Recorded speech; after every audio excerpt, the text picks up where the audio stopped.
After a little bit of paint, your base coat's going to look something like this.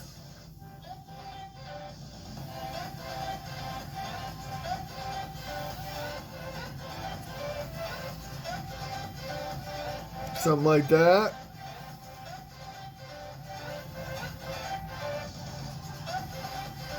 All right. Don't mind that lovely blue loincloth. I just cleaned off a brush on that, so the final result may be a little different. All right, so yeah, that's what we're working with, guys, right there. So we're gonna then go and we're gonna kick it up. We're gonna go to our scaly hide. Remember, what we remembering, guys? Shake, shake. Now, you could actually mix a 50-50 mix of green skin and scaly, and then work your way up. If you wanted to get really, really detailed, guys, you know this whole painting thing. It's all about creating the illusion of light and color, right? So you could take your time on this, but again, we're just doing a tabletop, maybe slightly above tabletop kind of quality here. So, but you know, just for funsies, I am going to mix these 50-50. Just for funsies. On my wet palette here. Okay, and with the droppers, you have the advantage of getting a fairly uniform size drop. Okay, so that's a real advantage, especially if you're one of these really I don't want to say anal, precise. There you go. One of these really precise painters who really want their stuff to be not only look good, but be repeatable, right? Because that's going to be your big advantage there. Oh, what was that mix again? Oh, it was this many drops of this, many drops of that. And that, yeah, that's a nice advantage to have if you're replicating paint jobs. If you're trying to paint the same thing twice, you know, it's going to be a real boon for you. Yep. So there's that. That's nice. So there you go. Thought for the day. I tend not to be that guy. Not because I don't want to be. I really don't. But because I probably couldn't even if I wanted to. If we're being honest. So we're going a little more detail on this one. So we're going to go with a slightly smaller brush. I'm going to use this Army Painter detail brush that, by the way, if you ever get these things wet, they just crack right off. It's not a great brush, but it's not bad. And it will work for our purposes here today. So that's all that matters. So what we're doing is the old 80-20 rule, right? So say I take this many. Let's do this. Okay. I'm going to hit the raised areas of this model in patches so as to create the illusion of light. Alright? But I'm only going to cover in any given area 80% of it with the next grade up in color. Okay, so it's going to go something like this. See this arm? Let's see if we can get it to actually focus. Yeah.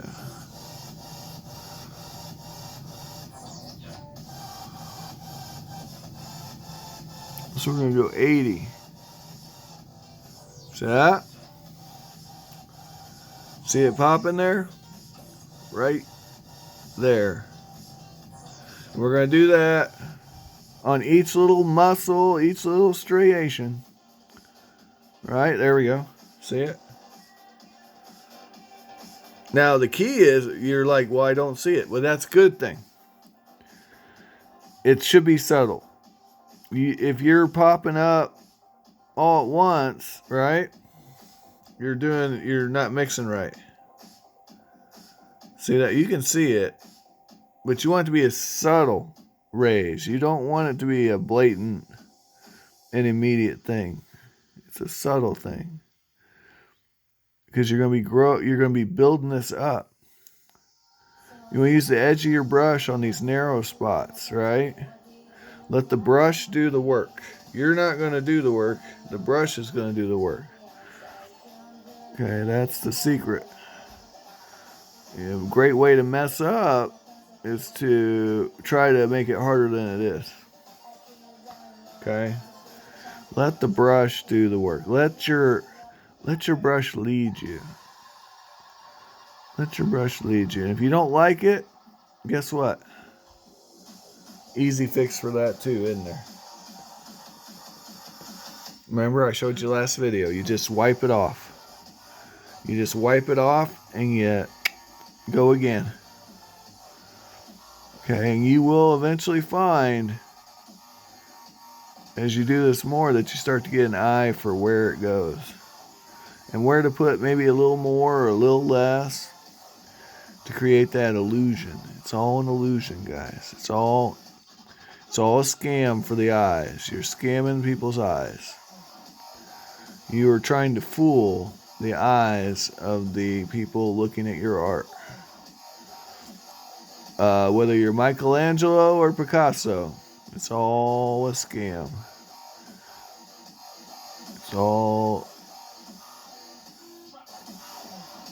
the most amazing and wonderful of scams. Now, I'm not comparing myself to either of those cats, just to be clear, but I am saying that it's a game. It's a game of light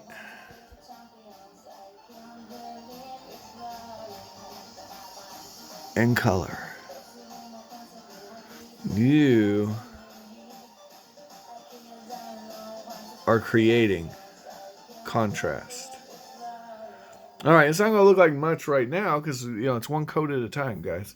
But as we discussed, one of the major advantages of this method is we're going to hit a lot of models on the quick. So here's a good example. This muscle area here, right? We're going to hit that, but this should be a divot here, even though it's not on the mini. You can make it. See, that's what I'm saying. See that? We just created detail that wasn't even there. Yeah. So yeah, you can make the detail happen. This is part of that we were talking about last video, the illusion you can take a miniature with crappy sculpt and actually make it look pretty good. I mean, don't get me wrong, there are limitations. You are limited, but see there? Well, it's really subtle right now, but once I pop this up, you're really going to see what we're doing here. We're actually creating definition in this arm. We're actually creating muscular definition. We're adding details that aren't even really there. You'll see as we build this up. I gotta mix some more paint. I only did a couple drops here, so we were just doing a test run there. All right, we'll do 2 to 2 here now. 1, 2. There we go. There we go.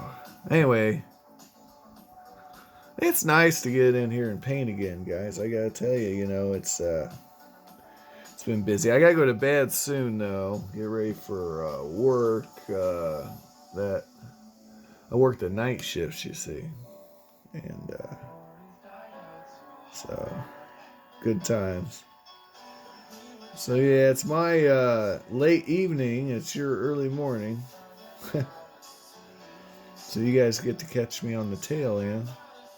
That's why, if you guys are wondering, well, why is he always posting videos at such odd hours, right? I'm sure most people didn't even notice, but that's okay. That's fine. I don't expect you guys to know my,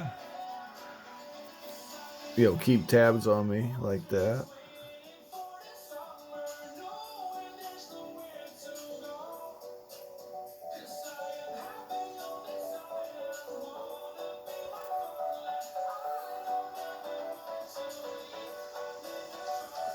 Anyway,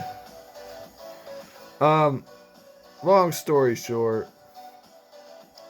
it's all about creating that illusion, guys. You do that, and you're gonna win. You're gonna create that illusion of light, and you're gonna make it look right.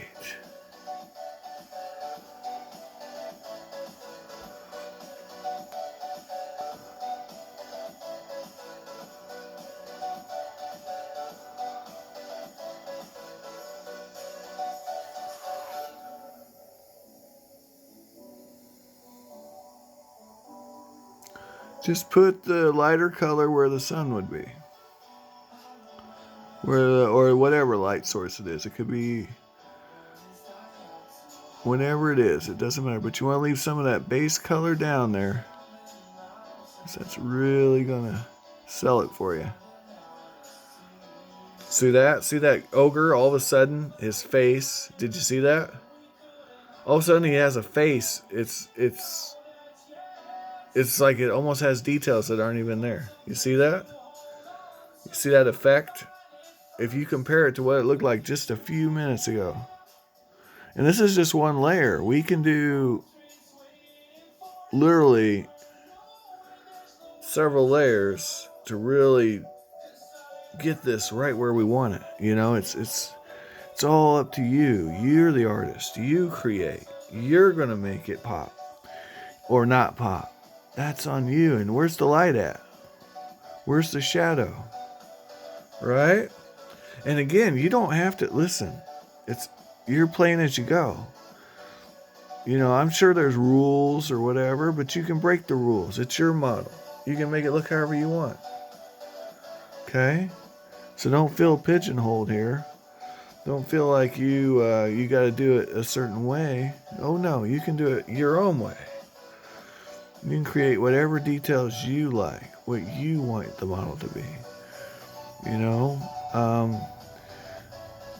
where are your details at? Where's your light source? Where's it coming from? Is it coming from up high? Is it coming from down low? You can create whatever you want, you know, and that's the beauty of this. Your model's not going to look like somebody else's, okay? Or maybe even the next model over of the same model. You can make them look different. Little subtle changes, little things that just make all the difference in the world. All the difference just a little paint can make. Okay? And it's all up to you. Look, at the end of the day, it's your model. Now, one of the reasons I'm actually sitting here doing this with this model is if you notice, it's kind of like our orc, the goofy orc, the cuboid orc, in that there's all these ley line looking things involved here, right? So I want to cover that up. I want to take the eye away from that unintended detail that isn't supposed to be there, right? So I'm gonna draw your eyes away by actually drawing proper anatomy instead of these wrecked lines. Now, I'm not going to get it just right, guys. I guess if you put enough layers of paint on this, you could. But this model isn't really worth all that time. We're just doing, a big broad strokes on this. Yeah, although I might add nipples. That could be fun. So where's the light going to hit, right? Just put the paint there. Where's the light going to hit? That big belly, right? That's where it's going to hit. All right? Look at that. It's coming to life before your very eyes, guys. You didn't even realize it. Yep. Not rocket science, though. It's not rocket science. You just follow your eye. If you get it wrong, guess what? I told you. You just wipe it off. Wipe it off. You don't like it? Wipe it off. You want to add a striation to make the muscle look a little more buff or intimidating. You want your ogre to be more like a bodybuilder than a, hillbilly. You can do that. You can add all of that with a couple layers of paint and a lot of love. Yeah. I mean, you can only take it so far. It does matter what the sculpt looks like to an extent, right? Okay. But we can definitely kind of distract from that and take the eyes off the things we don't want to see. And that is really going to help us out, especially if the sculpt isn't, really good. Not that I blame the sculpt. I think a lot of this one's problem is the method used to print it more than the sculpt itself. So, anyway. I think you're seeing. Can you see what we're doing here? Are you catching it, guys? Does it look any different than when we started to you? Are you starting to see that? So that's what we're up to here. Like I said, about 80-20. I'm keep it in line with anatomy. So, the small of his back is going to still be pretty dark, right? Up here in the shoulders, we're going to have a little more of the light color, right? Maybe put even 2 coats in some areas, We're going to leave some divots of darkness in the shoulders, right? Where there would be shadow, right? You want to create that illusion. Well, up here on top of the head, we can go pretty wild with the lightness because it's going to be really bright up there. You just want to keep a little bit of the dark stuff to let us know where we came from, to create that illusion. We can't brighten it up too much. All right. Now, this is a big model, so I used a pretty big brush. I'm painting with a big brush, a big broad brush on this one. All right.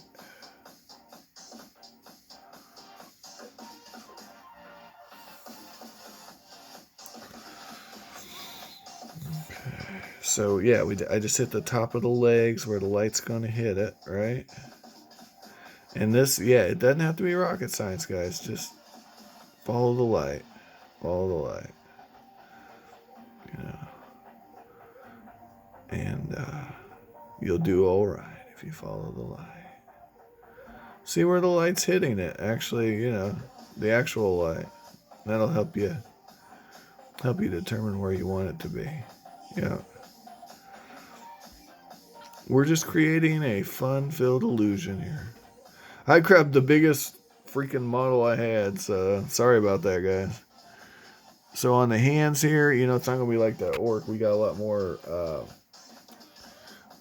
more visibility on this model, so we're gonna be a little more careful than we were with the orc. So we're gonna kind of create separate areas and keep some of that base.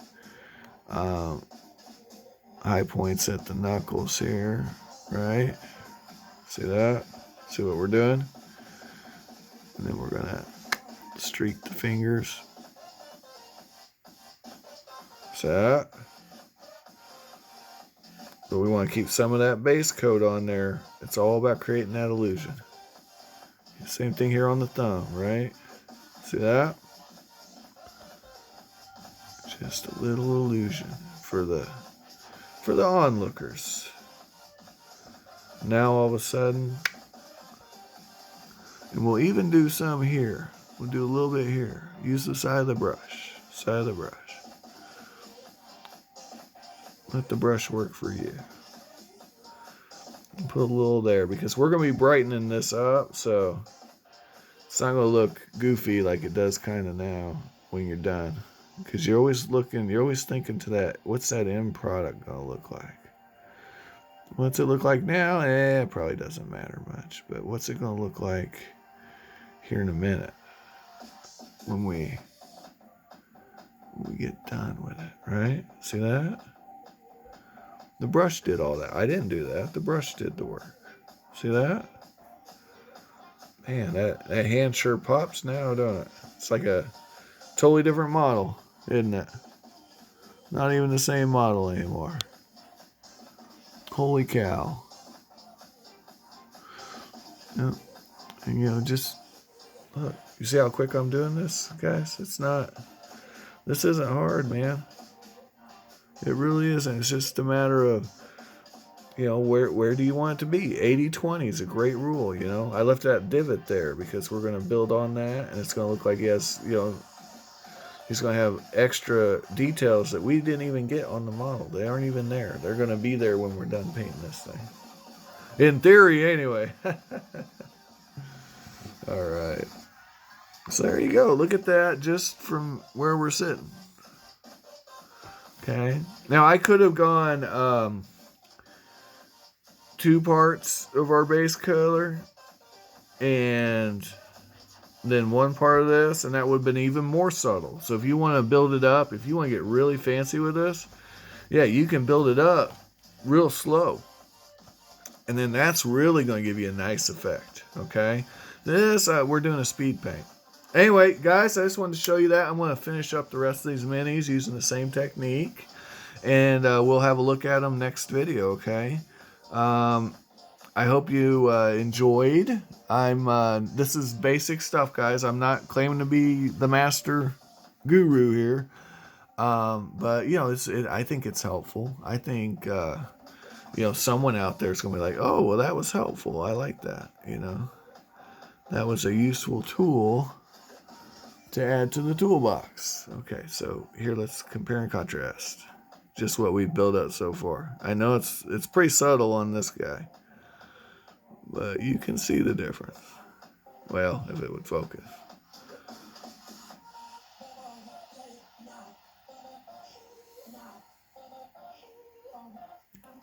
All right. Anyway, I hope you find all the miniatures of your dreams while you're awake. And thanks for watching. Take care.